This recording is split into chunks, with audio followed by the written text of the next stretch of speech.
let's say you want to do some custom functionality not in the standard library. Third-party libraries. Third-party libraries, good. So you can write your own.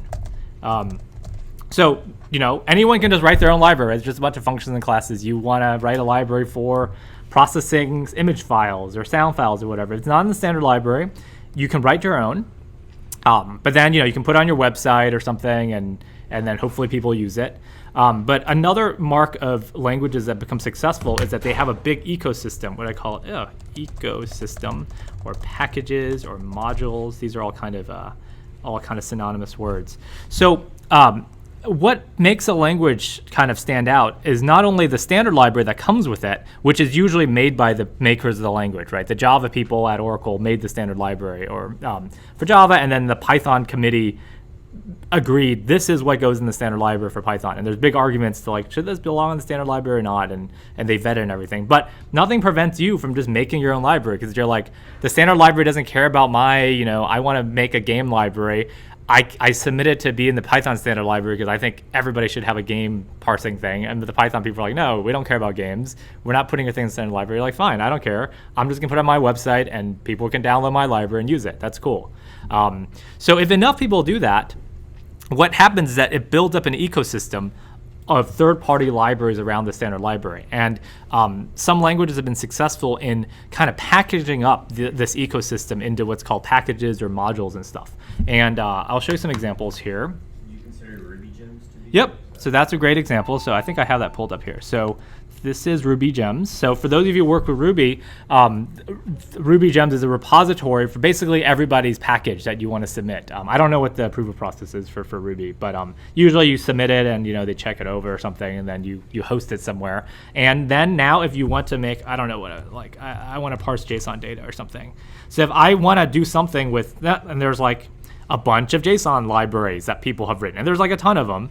But you probably want the most popular one, I guess, because this is 71 million downloads. This probably may be more reliable than the one with 2 downloads that I put up yesterday, right?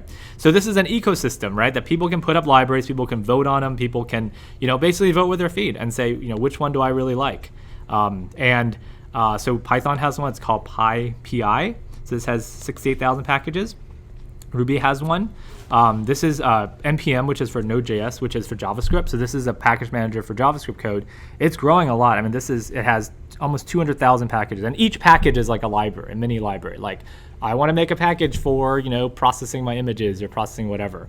And a lot of the packages probably nobody used except the person put it up, but some of them just really take off and become popular. And these ecosystems really allow languages to start thriving, because if you start thinking about why you might want to use a language for a particular purpose, it may not be because you like Python syntax or the semantics of Python or Ruby. It may be because, oh my gosh, there is an amazing Ruby gem or package for doing exactly what I need. I hate Ruby, but I need to get this thing working, and this package does 90% of the work, so I'm just going to use it and have to learn Ruby. Or it's I don't really like Python, but wow, there's this great package for doing mathematical processing of this machine learning algorithm I really need. I better learn Python because there's this library. So third-party libraries are immensely powerful, and I would say they're probably more powerful than the standard library, because the standard library is actually quite small in comparison. Right? The standard library has 100 classes. The Python third-party libraries have tens of thousands. And of course, there's different levels of quality and whatever, right? If the whole point of standard library is that it's vetted and hopefully it's good, right? This is kind of a crapshoot. It could be good, it could be not. This is this module count site. I just discovered this last night. This plots the. This is not really that accurate all time. So this, I guess, starts at 2010, and it plots the popularity and number of packages, I guess, in different ecosystems. So this is JavaScript, this is Perl, Go. So the biggest growth by far has been NPM, which is for Node.js. So NPM is the package manager for JavaScript library code. So you notice how it's just exploded in the last year. It just kind of outgrew everybody. These, Ruby has also been growing steadily.